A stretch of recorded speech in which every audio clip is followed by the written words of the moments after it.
Hey guys, what's happening? Binance US versus Coinbase. Which one is better? Okay.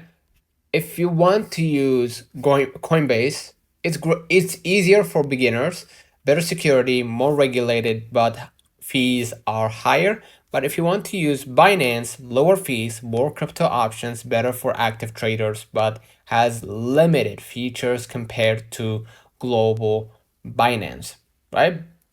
So go with Binance if you want lower fees and more trading options, or go with Coinbase if you want beginner friendly experience and stronger compliance. If you're just buying and holding, Coinbase might be better. If you're actively trading, Binance wins. So hope that helps. Do not forget to like and subscribe. Turn on the notification bell to receive every video we upload. Thank you for watching. We will definitely see you in the next one.